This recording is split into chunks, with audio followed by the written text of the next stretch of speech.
kita baca temanya sama-sama yuk. Ini temanya, kejaplah dan lihatlah kebaikan Tuhan. Yang setuju katakan amin. Yang melihat kebaikan Tuhan katakan amin. Nah Bapak Ibu, kita baca bersama Mazmur 34 ayat 9. Kejaplah dan lihatlah betapa baiknya Tuhan itu. Berbahagialah orang yang berlindung kepadanya. Yang percaya katakan. Bapak Ibu, ini ditulis oleh Raja Daud. Kalau Bapak Ibu tahu, lihat ayat 1 saya bacakan aja. Dari Daud pada waktu ia pura-pura tidak waras pikirannya di depan Abimelek sehingga ia diusir lalu pergi. Jadi yang nulis adalah Daud, Bapak Ibu saudara yang dikasihi Tuhan. Daud sang pemazmur Bapak Ibu mengajak saya dan kita semua. Mengajak saya dan saudara kita semua untuk mengecap, merasakan, ya menikmati, melihat kebaikan Tuhan. Ya saudara yang dikasihi Tuhan, semua terjemahan bahasa Inggris itu mengikuti dalam bahasa Ibrani, Bapak Ibu saudara yang dikasihi Tuhan, bahwa kata yang digunakan itu saudara menarik sekali sebetulnya. Ya Bapak Ibu, bentar ya.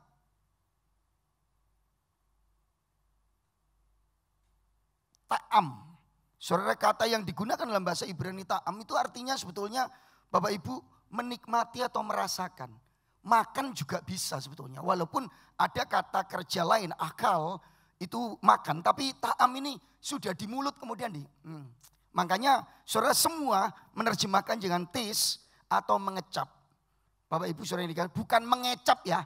Bukan mengecapi ya, mengecap. Bapak Ibu saudara yang dikasih, artinya sebetulnya merasakan. Pertanyaan saya adalah apakah Bapak Ibu hari ini bisa mengecap dan melihat kebaikan Tuhan dalam hidup Bapak Ibu? Yang bisa mengecap kebaikan Tuhan katakan amin. Katakan terima kasih Tuhan.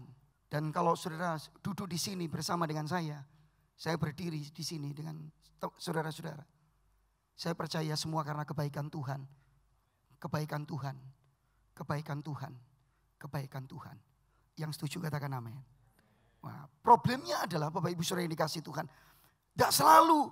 Ada mungkin di antara saudara yang berkata, enggak Pak. Saya enggak bisa mengecap dan menikmati kebaikan Tuhan. Lah bisa jadi. Tapi saya harus memberitahu saudara bahwa kebenarannya. Bahwa ketika Daud mengatakan, mengajak kita, mengajak pembaca mazmurnya. Kecaplah dan lihatlah betapa baiknya Tuhan. Daud bukan sedang baik-baik aja gitu. Saudara kalau dengar kata baik-baik aja saudara tahu ya. Tokoh nasional loh yang ngomong ini. Indonesia sedang tidak baik-baik saja. Kok Indonesia? Wong saya loh Pak Lukas tidak sedang baik-baik aja. Saya harus memberitahu saudara bahwa ketika Daud mengatakan kecaplah. Daud bukan ngomong kepada dirinya sendiri. Nanti sesi kedua saya akan ngomong. Daud ngomong self-talk. Ngomong dengan dirinya sendiri. Tetapi kalau ini enggak. Ini adalah bentuknya itu kalau bahasa Ibrani saudara. Ini bentuknya piel gitu. Ini bentuknya itu perintah, imperatif. Ya, saya coba cek. Saya lupa apakah piel atau enggak. Tapi bentuknya itu imperatif. Sebuah perintah yang ditujukan kepada kita semua. Para pembaca mazmurnya Daud. Kecaplah dan lihatlah betapa baiknya Tuhan itu. Bukan hanya Daud mengecap kebaikan Tuhan. Menikmati sendiri. Tapi dia ngajak kita semua.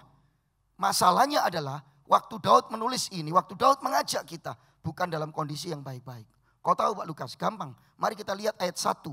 Di dalam Mazmur 34 ayat 1. Yuk semuanya buka Alkitab saudara. Karena ini penting. Ayat 1 aja. Satu ayat kita baca sama-sama. Tadi udah tak baca.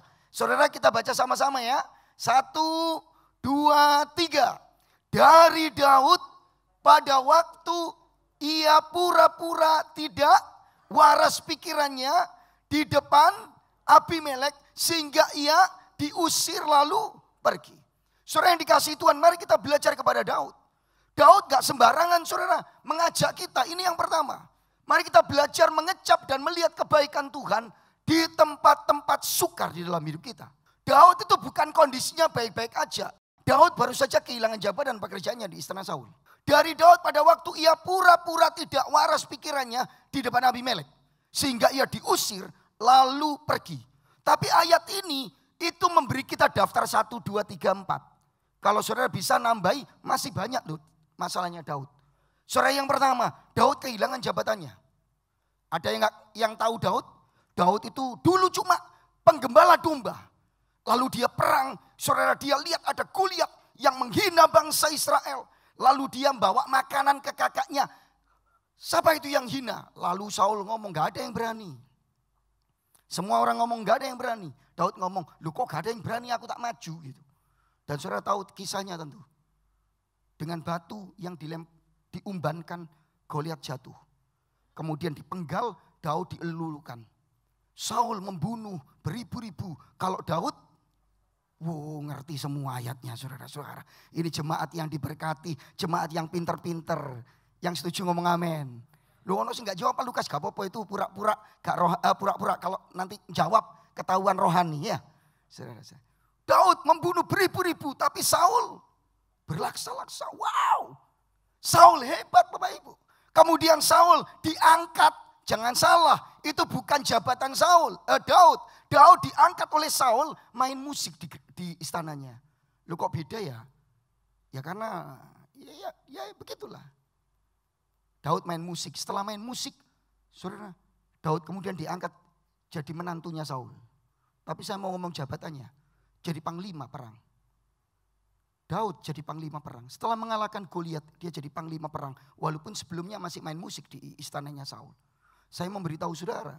Kemudian dia jadi panglima yang mengalahkan Filistin. Baca aja itu di 1 Samuel. Pasal yang ke-15, pasal yang ke-16, 17. Pasal 18, 19. Tapi tiba-tiba, kalau saya membaca ayat ini. Dari Daud pada waktu ia pura-pura tidak. Kapan Pak Lukas? Saudara-saudara. Mari kita buka aja, saya lupa. 1 Samuel 21, supaya kita tahu. 1 Samuel 21 ayat yang ke-10. Saya ajak saudara melihat 1 Samuel 21 ayat yang ke-10. Ayat 10 ya. Kemudian bersiaplah Daud dan larilah ia. Jadi saudara ceritanya itu Abimelek bukan begitu aja. Ayat 10.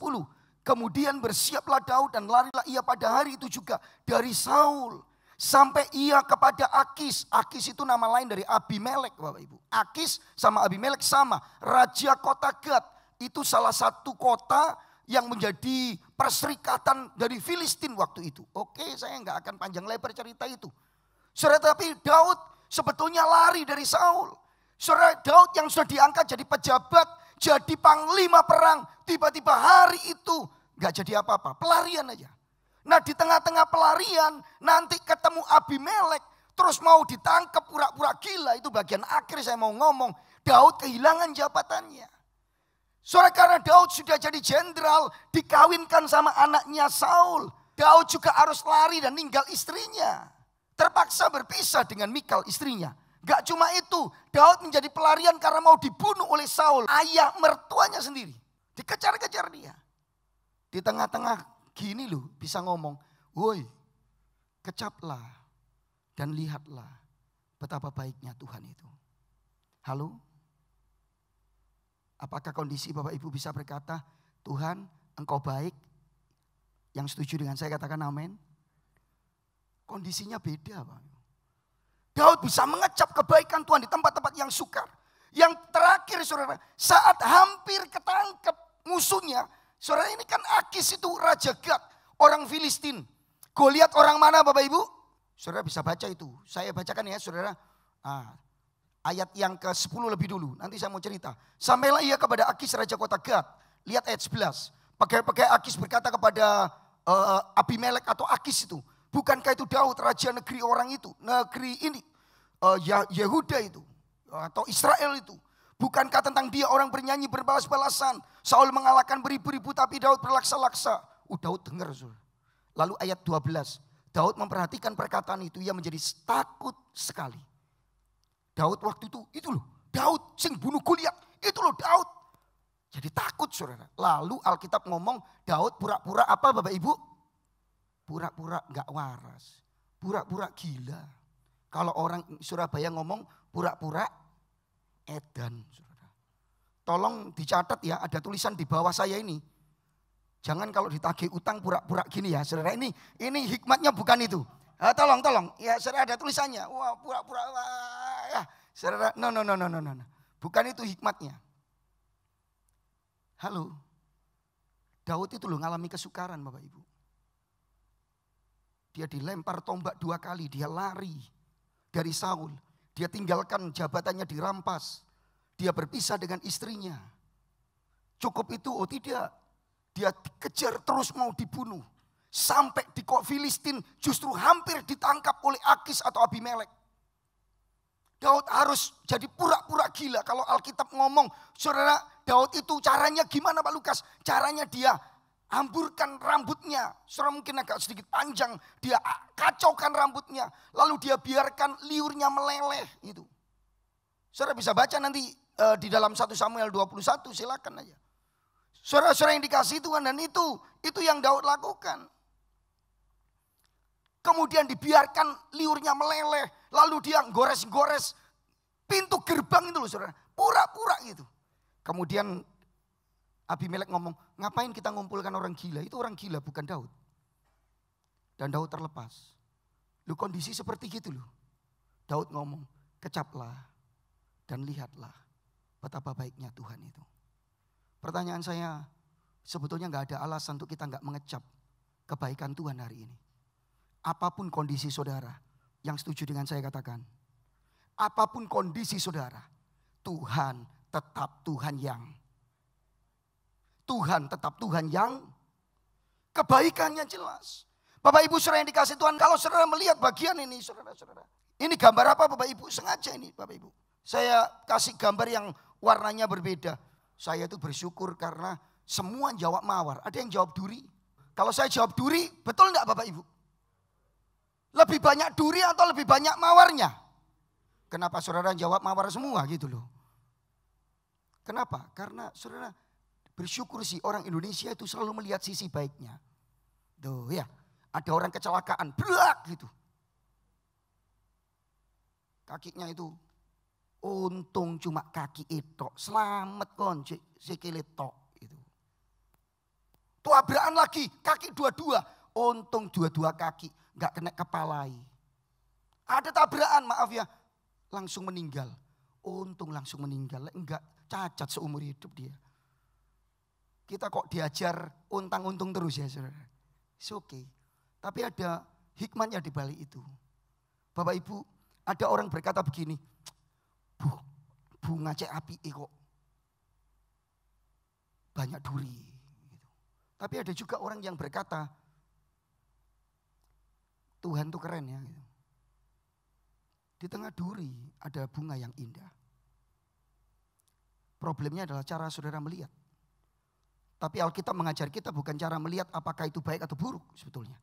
Tapi Alkitab memberitahu kita yang penting itu fokus kita.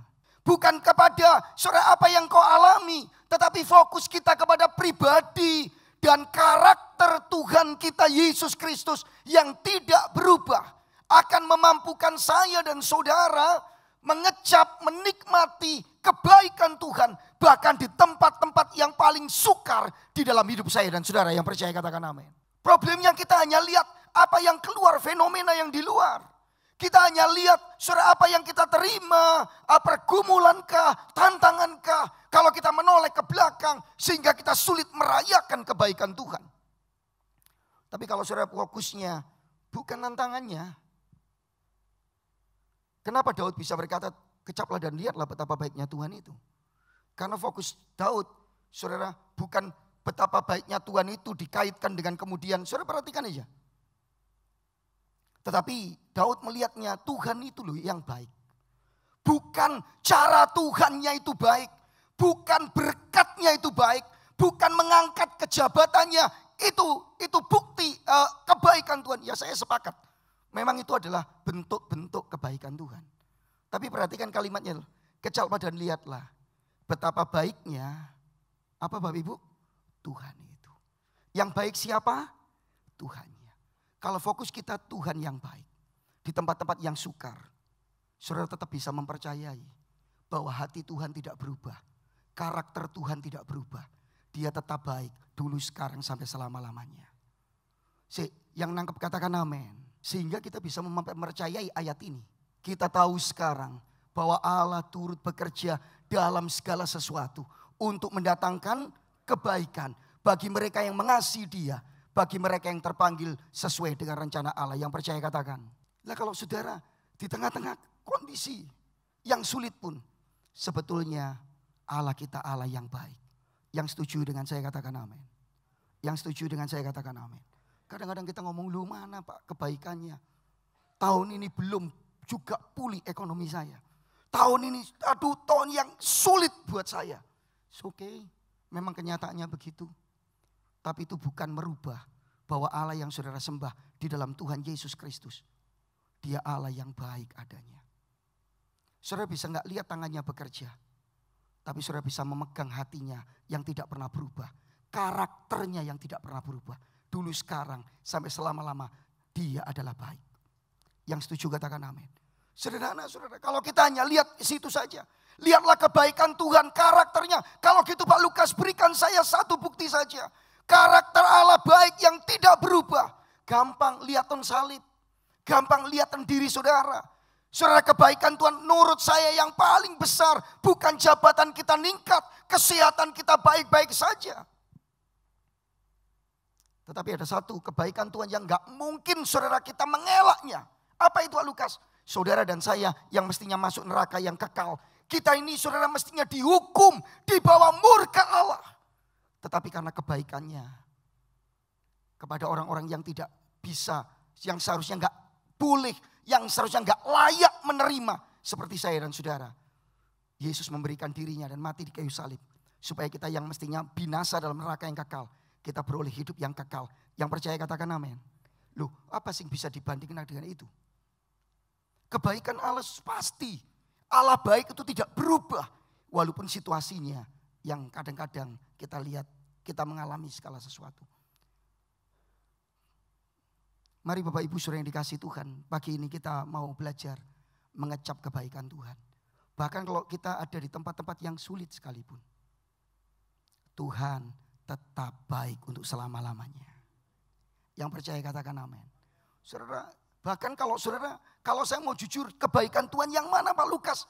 Kebaikan Tuhan adalah kebaikan di tempat yang paling sulit. Saudara, dalam hidup kita, kebaikan Tuhan yang paling besar menurut saya. Saudara. Lu kok bisa? Ya sederhana aja. Saudara, sederhana. Saya pernah kasih ilustrasi ini, tapi cukup lama di tempat ini. Saya punya keponakan satu. Keponakan saya itu kalau manggil saya papi gitu. Sampai sekarang. Karena saya suami istri gak dikaruniai putra atau putri. Jadi ponakan saya itu 3 bulan. Saudara pernah 3 bulan tinggal di rumah saya sama mamanya tentu saja. Dan saudara dia masih kecil. Saudara saya suka mainan dengan dia. Waktu saya cukup banyak saya mainan. Dan kalau mainan itu mengerikan kadang-kadang. Saudara saya diajak pergi ke supermarket gitu lalu dia beli. Itu dulu ada minuman-minuman itu saudara. Ya kayak Coca-Cola, Fanta, semua itu dibeli. Apalagi dulu kan ada merek-merek yang botolan kecil-kecil. Mirinda, 7up gitu loh saudara. Jadi dia minta itu beli semua. Saya beli satu-satu. Lalu susu, lalu susu fermentasi itu. Kemudian dia beli lagi air sodanya. Dia beli aqua. Dia beli, kemudian dia pulang dia ngomong, papi kita main jualan jamu-jamuan. Lalu dia ambil, saya siapkan gelas-gelas, dia campur semua, dicampur. Saya yang suruh minum. Dan begitu saya minum 3 hari buang-buang air saudara-saudara. Tapi itu gak seberapa dibanding dengan kalau main yang lain. Main yang lain dia suruh saya, ayo kita itu pura-pura jadi orang miskin. Tak omongi, gak usah pura-pura kita memang miskin kan gitu. Gak usah pura-pura. Dia tertawa terus, kita tidurnya di luar kamar. Terus apa? Dia minta kasurnya itu loh diangkat saudara. Spring bed itu loh atasnya. Tak bilangi ini berat. Gak usah. Kita pakai tikar aja di luar. Dia ngomong gak mau harus ini. Nah saudara bayangkan ya. Itu harus diangkat. Dia umur 7, 6 atau 7 tahun. Saya cilik saudara. Atau 5 tahun belum sekolah itu. 5, 6 tahun atau 4, 5 tahun. Kemudian dia dengan sombongnya dia tarik itu spon, memang spon tetapi cukup berat. Saudara. Dia tarik sponnya gini, loh pi bisa pi gitu. Ayo pi kita angkat ke depan. Saudara menurut saudara, kan ada tikar tuh. Digulung gitu aja tikarnya. Saya ngomong angkat tikar aja, enggak mau. Pokoknya spon itu. Saudara kalau dia angkat tikar di depan, saya di belakang. Sama dia ngangkat spon, saya di belakang gak mungkin, saya harus di tengah kalau spon. Karena dia akan megangi depannya aja. Halo, menurut saudara mana tenaga yang jauh lebih besar yang saya harus keluarkan? Ngangkat tikar atau tempat tidur spon? Mana Bapak Ibu? Spon lah. Berat pi. Diangkat. Bisa pi. Gitu sih gaya saudara. Saya ngangkat loh di tengah saya. Berat-berat ini. Ayo wis terus. Dia cuma megangin tok ngarah notok gini. Gitu dia bangga. Lu aku kuat pi. Kita kan gitu juga. Di tengah-tengah persoalan, tantangan. Yang menurut saudara paling sukar dalam hidup saudara. Kebaikan yang paling besar Allah kerjakan di sana secara berlimpah-limpah untuk saudara. Bapak Ibu saudara yang dikasihi Tuhan. Bisakah engkau mengecap kebaikan Tuhan? Mari kita merayakan kebaikan Tuhan pagi ini. Yang kedua, sederhana. Mengecap kebaikan Tuhan yang nampak biasa saja. Yuk kita baca sama-sama. 1, 2, 3. Mengecap kebaikan Tuhan yang nampak. Sebetulnya enggak ada kebaikan Tuhan yang biasa. Yang setuju ngomong amin dong. Yang setuju ngomong amin dong. Lu kok bisa gitu Pak Lukas? Ya sederhana aja. Kalau Bapak Ibu saudara yang dikasih Tuhan memperhatikan sebetulnya kelepasan Daud dari Akis atau Abimelek ini. Daud tadi pura-pura menjadi edan. Sekali lagi lu ya, jangan dipraktekkan saudara-saudara. Daud pura-pura jadi gila saudara. Kemudian Raja Abimelek ngomong, wes buangan aja wes, usir. Jangan dia itu enggak. Dan Daud lepas, free. Daud aman saudara-saudara. Tapi pertanyaan saya itu kan sesuatu yang, saudara minta maaf ya, itu kan cara yang gak spektakuler gitu. Bandingkan waktu Daud melawan Goliat. Gak spektakuler tak Daud melawan Goliat. Goliat tinggi gede, kemudian Daud kecil. Daud cuma pakai umban, wush, kena kepalanya. Gak kalah spektakuler tak. Goliat yang tinggi besar kalah dengan Daud dengan hanya batu. Atau saat Daud mendapatkan, saudara cerita ini, kelepasan di Gunung Keluputan. Nanti saudara bisa baca di pasal 23 ayat 25-28 1 Samuel. Pak Lukas ceritanya ya apa? Ceritanya menarik saudara. Mujizat saudara. Daud itu saudara sedang lari dari Saul ya. Dia ini gunung. Daud dari sebelah sini lari mengelilingi gunung itu loh. Memutari gunung. Dari sebelah sini Daud, Saul dari sebelah sini. Saul dengan tentara-tentara. Saul itu dengan saudara badan intelijennya. Selalu tahu kemana Daud pergi. Oh diomongi. Itu Imam Nob dibunuh semua. Intelijennya kuat. Dan saudara yang menarik. Daud lari. Ini gunung. Dari sisi sini. Saul dari sisi sana. Dan Saul tahu tinggal tangkap aja. Dan Alkitab memberitahu langsung dikepung itu Daud. Sudah tinggalnya gepak gini. Tiba-tiba ada surat dari Israel kepada Saul. Raja Saul balik lu ini tinggal nangkep sur. Balik karena ada perang di Israel. Kamu harus balik. Lalu Saul yang sudah tinggal nangkap mundur semua. Saudara bisa bayangkan Daud? Saudara bisa bayangkan Daud? Saya saudara nakal saudara. SMP. Saya SMP itu nakal saudara. Nah saudara nakalnya itu saudara karena dibully. Jadi saya ikut bela diri dan segala. Dan itu kalau gitu itu kan gaya terus sombong saudara. Jadi saya SMP itu saudara kelas 5 SD kalau nonton TV di tetangga digoda, noleh, gak ada semua pura-pura diem. Nanti diginikan lagi saudara. Itu berjam-jam loh. Saya akhirnya nangis, langsung dibilang gembeng, cengeng pulang saudara. Akhirnya saya ikut bela diri sejak kelas 6 SD. Saudara serius, saudara lihat kan model badan saya ya saudara. Tukang makan kan ya ibu. Jagoan gitu. Nah saudara satu kali saya ada di jalan.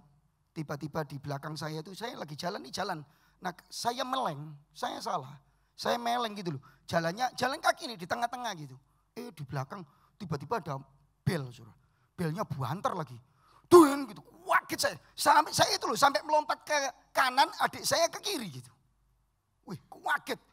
Loh, setelah melompat gini, yang lewat bukan wes gitu enggak saudara. Enggak lari kenceng gitu terus laju. Lu gitu, enggak. Pelan-pelan. Etek-etek pakai mobil CB, Honda CB itu loh yang kecil saudara. Bele tok koyok bele bis. Weng gitu saudara. Tapi etek-etek gitu. Sama bonceng cowok gitu, bonceng cewek. Wih, saya mangkel tuh saudara, kaget mangkel. Wah, melok bela diri. Saya masih SMP itu kelas 3. Saya masih ingat saudara. Langsung tak teriaki, itu orang Surabaya. Mentang-mentang bonceng pacari, bal-bel di kampung. Woi, berani, mandek, ngudun. Wow, saudara, bener, gak jauh. Ini tempatnya drum itu, berhenti ya. Cit gitu. Tak lihat karena kecil tuh, naik CB gini. Begitu turun saudara, kewedi kon, saudara. Badannya kewedi, saudara kayak fitness gitu loh. Langsung bayangan kepalan tangannya di muka saya saudara. Saya lihat, wih, gak tunggu 3, saya lari saudara. Saya pegang adik saya lari, lalu kami sembunyi. Loh, dia cari-cari, dari jauh saya perhatikan dia cari-cari. Saya sembunyi ya saudara. Adik saya loh ngomong gini, kok lawan naik, kok kan jago karate, lawan naik. Terus tak omongnya aku ngomong apa ya, oh tapi saya dikasih hikmat Tuhan, tenang. Tenang Yer, adik saya namanya Yeri. Wis menengo Yer. Koko bukan gak berani ngelawan dia. Kita ini anak Tuhan harus sabar. Penuh kasih. Saudara ngerti tak maksud saya ketika Daud, saya hanya ingin memberikan gambaran saudara. Waktu Daud lihat orang gede itu. Daud lihat Saul sudah hampir menangkapnya. Saya lari Pak. Dan orangnya gak lari loh. Nyari saya terus, saya masuk ke gang, dia ikuti. Tapi ya saya tahu lingkungan itu, jadi saya dari jauh bisa lihat dia gak bisa lihat saya. Daud berbeda. Saya pastikan Daud ternganga. Karena sudah mau ditangkap, dia gak bisa lari ke belakang karena hampir terkepung. Dia gak bisa mundur, maju pasti kena. Tapi tiba-tiba Daud gak tahu kan ayat ini. Ini kan kisah setelah Daud, ini kisah setelah itu. Tapi saya membayangkan Daud kaget setengah mati karena di gunung itu begitu sudah mau nangkep, tinggal nangkep. Lu kok mundur dewi? Daud pasti lihat ke belakang. Jangan-jangan teman saya itu, yang orang yang mau mukul saya itu di belakangnya Daud gini, saudara. Saul takut, no. Saya pastikan Daud akan terkejut dengan tangan Tuhan yang spektakuler. Bukankah dalam hidup saudara, kalau kita ada sampai hari ini, ada tangan yang spektakuler. Ada mujizat pertolongan Tuhan yang begitu ajaib yang saudara rasakan. Yang setuju katakan amin. Tapi sayangnya kita luput untuk fokus. Ada juga kebaikan-kebaikan yang biasa. Daud harus menjadi seperti orang orang gila. Tetapi Daud memandangnya itu sebagai kebaikan Tuhan yang luar biasa. Yang layak dikecap, yang layak dinikmati. Walaupun Daud harus turun dari kudanya, kemudian merendahkan dirinya seperti orang gila. Tetapi saudara lihat, kecaplah dan lihatlah betapa baiknya Tuhan itu. Lalu Daud ngomong, berbahagialah orang yang berlindung padanya. Itu hal yang kecil. Kita akan ngomong, orang biasa ngomong, ya caranya Daud itu umum lah. Lari itu. Caranya Daud umum. Tapi bagi Daud, kalau bukan tangan Tuhan, ya yang umum pun gak bisa berbuat apa-apa. Bagi Daud itu suatu perbuatan Tuhan yang luar biasa. Yang bisa dikecap dan dilihat.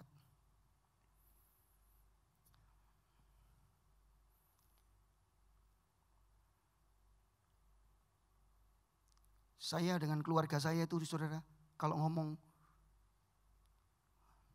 anugerah, pertolongan, mujizat Tuhan, terutama dengan istri saya nggak akan berhenti. Tapi ada hal yang sederhana saja. Kadang-kadang kita nggak lewat, tapi tangan Tuhan itu berkarya. Baru Agustus kemarin saudara, saya harus mimpin sebuah acara. Karena saya diminta untuk menjadi koordinator gitu, acara. Sebuah acara yang nasional di sinode saya. Saudara saya lihat, gak mungkin ini. Waktu saya ditunjuk saya gak gelem saudara. Ini golek masalah. Ini cari masalah buat saya. Tapi saudara semua berjalan, terus saya lihat, saudara tahu waktu pulang keluar dari hotel itu, biasa saja. Tidak ada juga yang spektakuler. Saya gak nerima mujizat yang wow gitu. Enggak. Saya enggak nerima juga amplop yang tebal gitu. Enggak. Atau pujian yang ya apa gitu. Enggak. Berjalan aja. Tapi keluar dari hotel tempat saya istirahat. Saya lalu mutar satu lagu. Saudara. Dan pas nyetel tape itu loh. Lagunya lagu itu. Saudara. Saya enggak bisa berhenti nangis. Istri saya bingung. Opo kamu nangis, opo kamu nangis. Saya bilang sama istri saya berhenti, mobil saya pinggirkan persis di Jalan Biliton itu, saudara. Ada Excelso di pojok itu. Saya pinggirkan di situ karena belum buka, ini pagi. Saudara. Saya menangis, saya habiskan. Saya ngomong sama istri saya, banyak kebaikan Tuhan yang kita anggap biasa, sebetulnya luar biasa dalam hidup kita. Kami bersyukur dan nangis bareng. Saya nggak ngerti berapa banyak di antara saudara yang hari ini, oh sukar Pak. Tapi hari ini saya ajak saudara merayakan kebaikan Tuhan. Bahkan di tempat-tempat yang sukar dalam hidup saudara, Allah kita di dalam Yesus tetap baik untuk selama-lamanya. Dan kebaikannya terus mengalir dalam hidup saudara. Yang kedua, mari kita belajar mengecap kebaikan Tuhan. Hal-hal yang sederhana. Saudara, sebetulnya tidak ada kebaikan Tuhan yang biasa. Dengarkan kalimat saya, ini kalimat saya saudara. Cuma ini kalimat saya. Dan saudara-saudara, tidak ada kebaikan Tuhan yang biasa atau terlalu kecil untuk kita kecap dan syukuri. Karena setiap kebaikan Tuhan, dengarkan saya. Karena setiap kebaikan Tuhan adalah anugerah, adalah saudara kebaikan yang dianugerahkan Tuhan kepada orang-orang seperti saya dan saudara. Yang tidak layak untuk menerimanya sebenarnya. Bukankah kita orang-orang berdosa? Sekali lagi seperti khotbah saya bagian pertama. Bukankah kita sebetulnya nggak pantas sih nerima. Tetapi karena kebaikannya. Keluasan kebaikan Tuhan. Itu menerima saya dan saudara. Kemudian mencurahkan seluruh kebaikan. Sehingga hari ini kalau kita ada. Semua karena kebaikan Tuhan. Yang setuju, yang percaya katakan amin. Kecaplah dan lihatlah betapa baiknya Tuhan itu.